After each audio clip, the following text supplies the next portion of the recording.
coffee talk for what is this? The 3rd. Long weekend. Okay, I didn't put an alert out there to advise people we're going live for a reason. I wanted to make sure that there was no issues whatsoever. So what I'm going to do now is I am going to invite people as we work through the bugs here.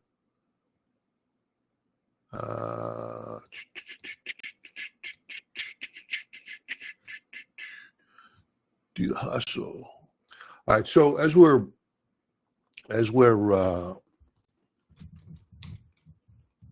working through getting people to come in, if you're watching this on YouTube, I'll repost this out to YouTube. If you want to watch this live, use the link below and get notified of when we go live in the morning to do coffee talk or any one of our live streams. We did our first live stream within the public forum last night. It's free, no charge, great night. And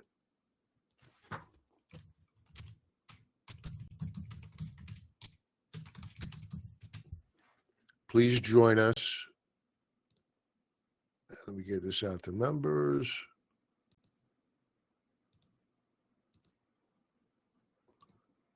Notify. Okay, good. All right. So let's get to it. We have the NQ down. The market is it's a heavy market.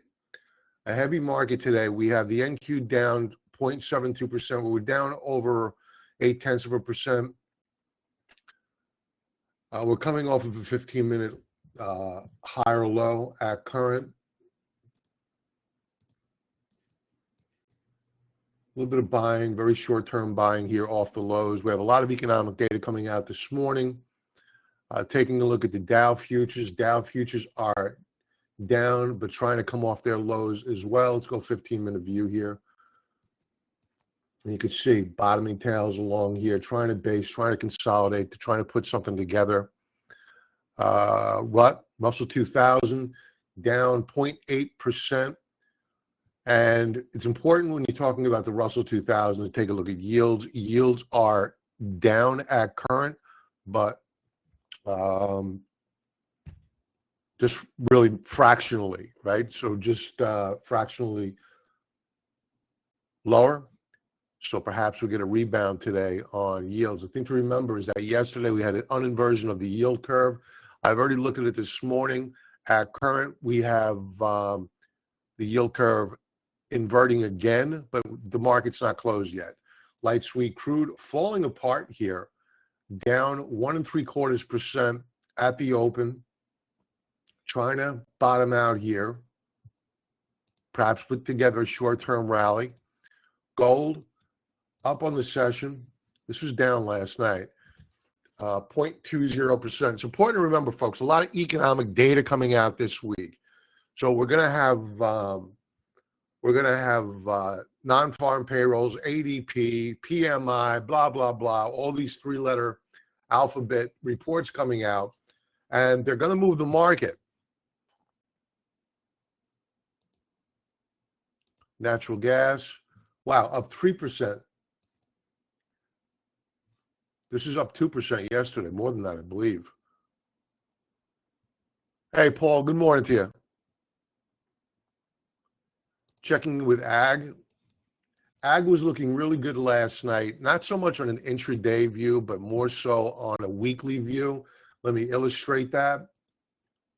And we're looking for opportunities to get long here. Look at this bullish key reversal. If you're watching this on YouTube or Twitter, you're not a member, 5-part video tutorial in the free members area on my 5 top favorite candlestick patterns. So use the link below or above on Twitter, below on YouTube, and sign up. It's free for now, or at some point in time, I'm going to be charging for this. Soybeans. Soybeans put in a new weekly higher high, and we backed off so far. This is all bottoming action here in the ag space. And we went over this last night on Monday Night Futures Live, that we had seasonality in our favor, and they were probably moving up higher. At current, wheat is doing a retest of a breakout point. I want to know if we follow through to the upside, that would be a buy signal. Now, volatility, let's bring up the NQ here, MNQ, which is the mini.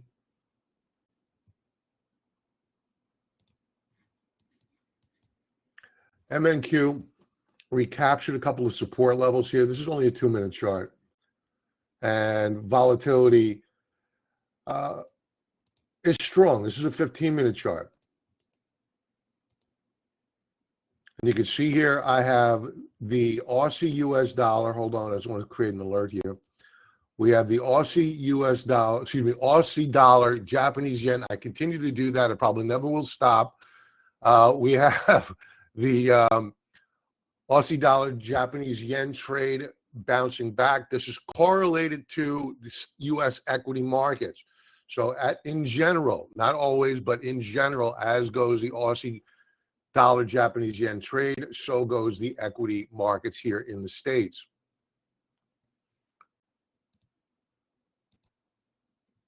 Let's take a look at some big names in the pre-market. Mr. Softy, Microsoft, 5-minute view. That's weak. That's down a couple of bucks. NVIDIA, also down measurably. Closed at 119.37 last. Take 116.91. SMCI, a lot of headline risk here, folks. I think this is going down into the twos. That's what the technicals are telling us. And the headline risk is probably going to help us along unless they file their 10K, all is right with the world. But they are delinquent on their 10K. And I think that's it. Just to give you a brief update. In short, we have a heavy market here this morning. It sold off overnight, not horrifically, but enough to get our attention. And keep in mind, right now at current, this could all change with the economic data, no follow through at current on Fridays, very strong, what appears to be potentially a markup day, end of the month markup day for the U.S. equity markets. So we'll watch and see how we close. Primarily, I'm watching for now on the NASDAQ futures. Let's go to a 30-minute chart. You can see here, we're basing. The question is now, do we take out prior pivot points or do we fade and break lower? I think that I'm just getting the vibe that we rally here. You are seeing resistance above here. Now the sellers are coming back in.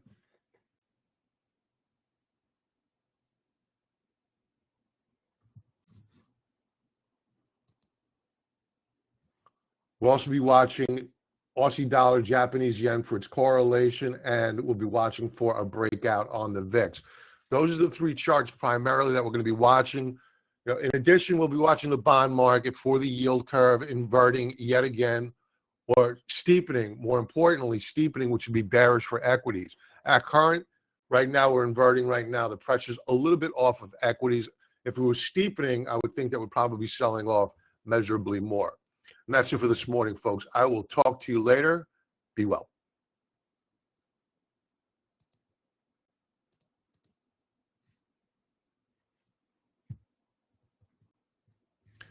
Do, do, do, do, do, do, do.